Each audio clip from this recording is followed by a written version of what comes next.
Good morning class. Good morning sir. Sit down sit down. कल हम लोगों ने क्या पढ़ा था? बलिदान। बलिदान पढ़ा था या पंचलाइट? न बलिदान पढ़ा था और न पंचलाइट। हमने क्या पढ़ा था? हिंदी कहानी का इतिहास, है ना?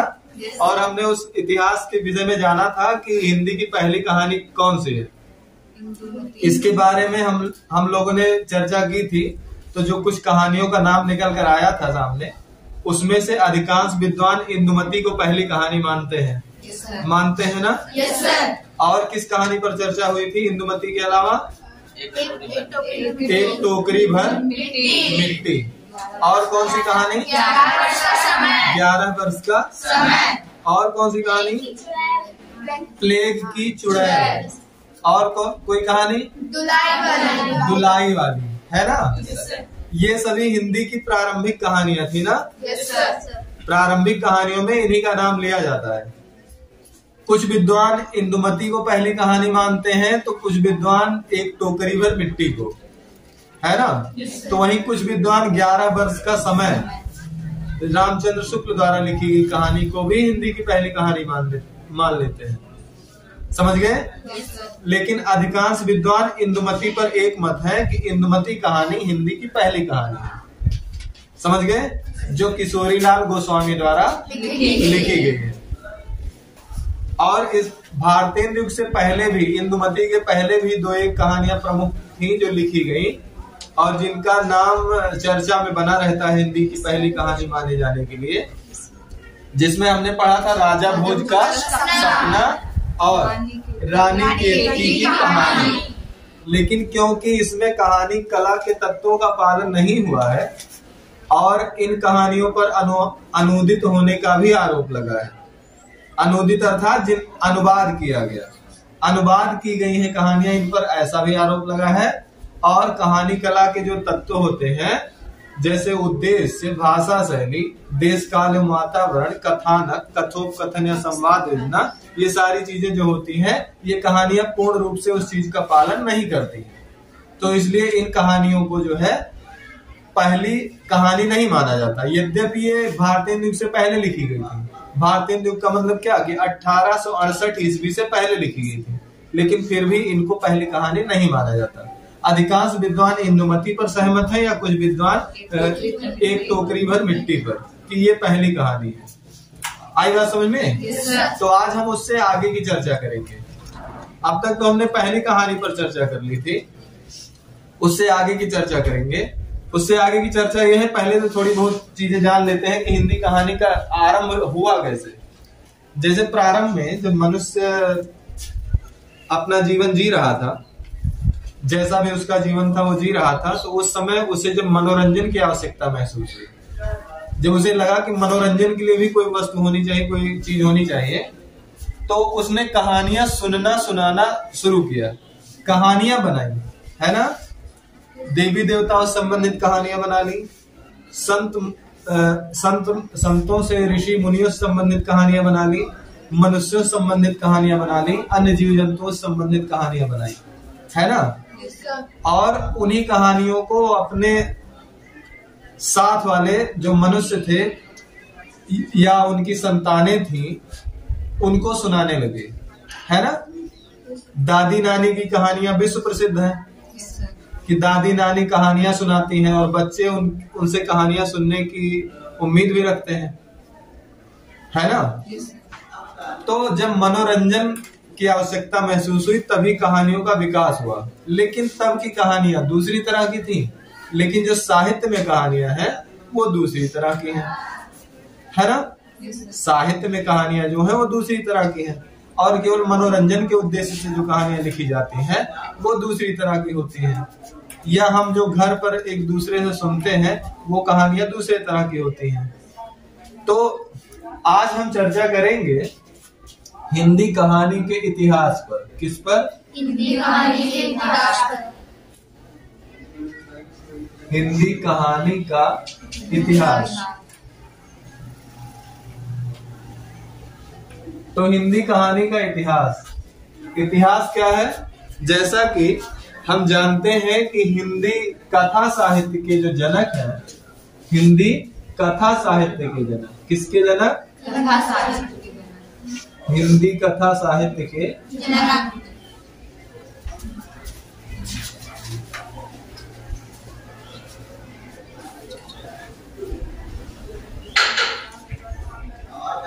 वो कौन है?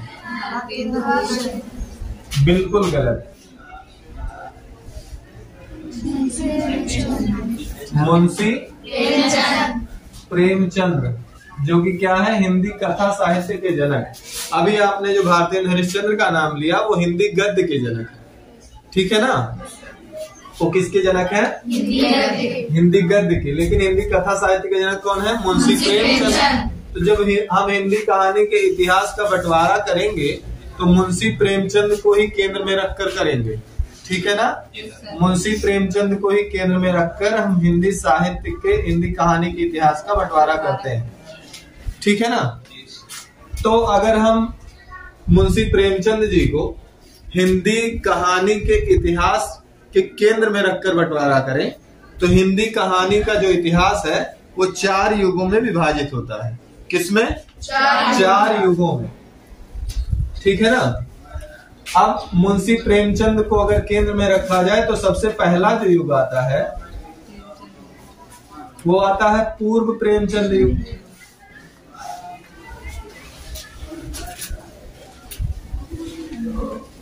पूर्व प्रेमचंद युग, जो कि प्रेमचंद के पहले जितनी भी कहानियां लिखी गई वो सभी पूर्व प्रेमचंद युग के अंतर्गत आती हैं, ठीक है ना? और जिसका समय है 1900 ईस्वी से 1915 ईस्वी, ठीक है ना?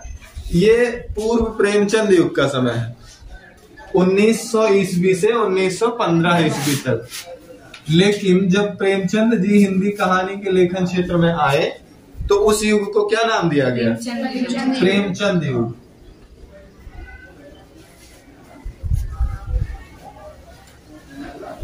उस युग को नाम दिया गया प्रेमचंद युग। और इसका जो बंटवारा किया गया वो कब से कब तक किया गया? 1915 ईस्वी से 1915 ईस्वी से 1936 ईस्वी तक। 1936 ईस्वी तक, ठीक है ना? आप जानते हैं 1936 ईस्वी में मुंशी प्रेमचंद की एक बहुत ही मार्मिक और सामाजिक संदेश देने वाली एक कहानी आई थी जिसका नाम था कफन। क्या नाम था? कफन। कफन, जिसमें घीसू और माधव और धनिया इसकी कहानी है। कफन उनकी अंतिम कहानी है। उसके बाद उनकी मृत्यु हो गई जलोदर रोग से, और इसी कारण 1936 में ही प्रेमचंद युग समाप्त हो जाता है, ठीक है? 1936 में ही प्रेमचंद युग समाप्त हो जाता है। तो पूर्व प्रेमचंद युग 1900 ईस्वी से 1915 ईस्वी, प्रेमचंद युग 1915 ईस्वी से 1936 ईस्वी। इसके बाद तीसरा जो विभाजन है वो कैसा है? प्रेमचंदोत्तर युग।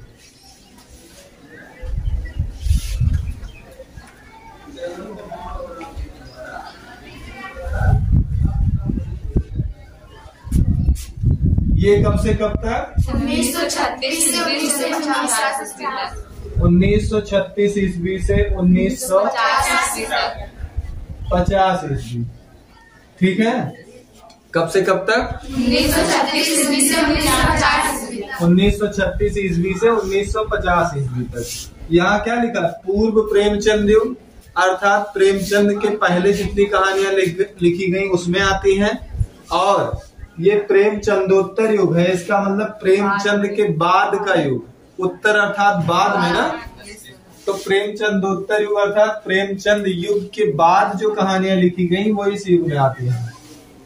इसके बाद एक विभाजन और होता है हिंदी कहानियों का, वो कौन सा? नई कहानी। नई कहानी युग, ठीक है? जो कि कहां से कहां तक है? 1950 ईस्वी से अब तक। 1950 ईस्वी से अब तक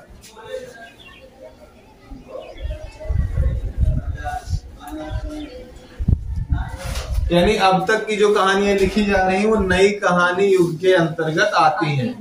ठीक है। कथा साहित्य के जनक कौन है? मुंशी प्रेमचंद। और मुंशी प्रेमचंद को ही केंद्र में रखकर हिंदी कहानी के इतिहास का विभाजन हुआ है। ठीक है। हिंदी कहानी के इतिहास का विभाजन हुआ है मुंशी प्रेमचंद को केंद्र में रखकर। इसीलिए जब विभाजन किया गया तो सबसे पहले युग को क्या नाम दिया गया? पूर्व प्रेमचंद युग। पूर्व प्रेमचंद युग, जो कि कब से कब तक चलता है? 1900 ईस्वी से 1915 ईस्वी तक। उसके बाद प्रेमचंद युग आता है, यानी जब प्रेमचंद जी लेखन के क्षेत्र में पूरी तरह आ चुके थे और निरंतर कहानियां लिख रहे थे, तो वो युग क्या है? प्रेमचंद युग। और वो कब से कब तक है? 1915 ईस्वी से 1936 ईस्वी तक। उसके बाद प्रेमचंद जी की मृत्यु के बाद जो कहानियों का दौर चला वो किस नाम से जाना जाता है? प्रेमचंदोत्तर युग, जो कि कब से कब तक चलता है? 1936 ईस्वी से 1950 ईस्वी तक। 1936 ईस्वी से 1950 ईस्वी तक। और उसके बाद चौथा और अंतिम युग जो आता है हिंदी कहानी के इतिहास में, वो कौन सा है? नई कहानी युग। नई कहानी युग, जो कि कब से कब तक? 1950 ईस्वी से अब तक।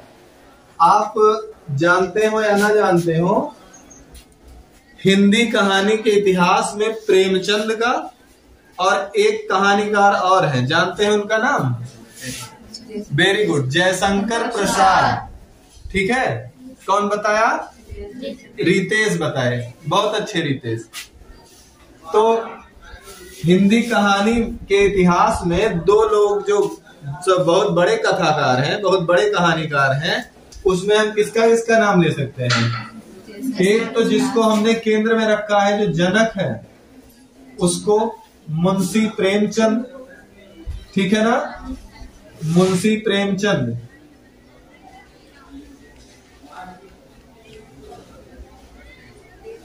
और दूसरे कौन?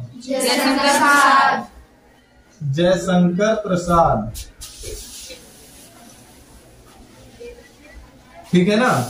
जयशंकर प्रसाद। अब इनके कहानियों की बात करें, कितनी कहानियां इन्होंने लिखी, तो प्रेमचंद जी ने लगभग 400 कहानियां लिखी। कितनी? 400 कहानियां।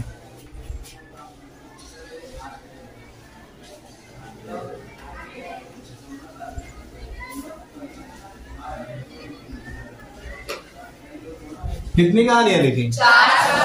400 नहीं, लगभग 400। कुछ कम भी हो सकती हैं, कुछ अधिक भी हो सकती हैं।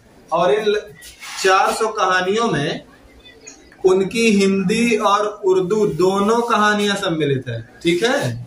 हिंदी की भी कहानियां और उर्दू की भी कहानियां इसमें सम्मिलित है। ठीक है ना? और उसके बाद जयशंकर प्रसाद जी आते हैं, जिन्होंने लगभग 300 कहानियां लिखी। क्या लिखी? 300 कहानी।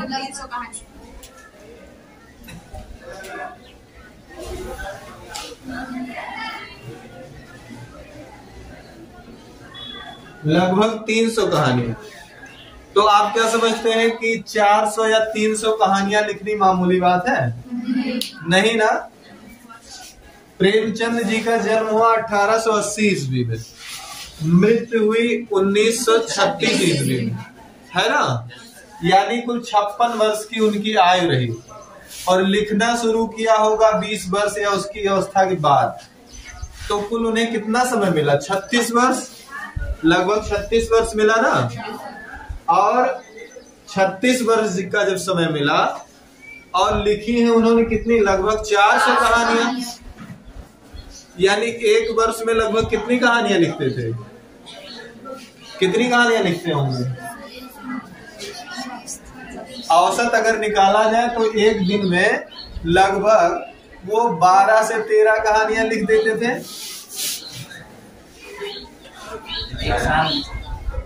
वही मैंने कहा, एक वर्ष में लगभग वो 12 से 13 कहानियां लिख देते थे, है ना, तभी तो उनकी गिनती 400 पहुंची। और यदि वास्तविकता की बात करें तो उन्होंने कुछ वर्षों में 2, 4, 10 वर्षों में ही बहुत सारी कहानियां लिखी, बाकी उन्होंने बहुत ज्यादा नहीं लिखा। यानी उनका जो कथा साहित्य यानी जो कहानी लिखने का विकास हुआ, उन्होंने आप समझिए कि 1920 से लेकर के 1930 लगभग इन 10 वर्षों के अंतराल में बहुत सारी कहानियां लिखी। ठीक है, तो एक वर्ष में लगभग 12-13 कहानियां लिखना मामूली बात नहीं है। कहानियों के लिए वैसी दृष्टि चाहिए होती है, वैसा सोच विचार चाहिए होता है ना, उतनी कला चाहिए होती है। तो लगभग 400 कहानियां इन्होंने लिखी अपने 36 वर्ष के लेखन में। और उसके बाद जयशंकर प्रसाद जी आते हैं। जयशंकर प्रसाद जी आते हैं जिनका जन्म हुआ 1889 में, या कई जगहों पर 1890 लिखा हुआ है, और उनकी मृत्यु 1937 में हुई। तो कितने वर्ष हुए? लगभग 47 वर्ष की उम्र पाई उन्होंने। और अगर 20 साल या उससे बाद कहानियां लिखने लगे तो 47 वर्ष यानी 27 वर्षों में उन्होंने लगभग 300 कहानियां लिखी। तो उनको भी मान सकते हैं कि हर वर्ष उन्होंने 11 कहानियां, 12 कहानियां या 10 से 12 कहानियां उन्होंने भी लिखी। यानी अकेले इन्हीं दोनों कहानीकारों के नाम लगभग 700 कहानियां दर्ज है ना। इसके अलावा भी बहुत सारे कहानीकार हैं, लेकिन ये 2 प्रमुख। ठीक है ना। तो आज के लिए इतना ही। तब तक अगली क्लास में इससे आगे की चर्चा हम करेंगे। ठीक है।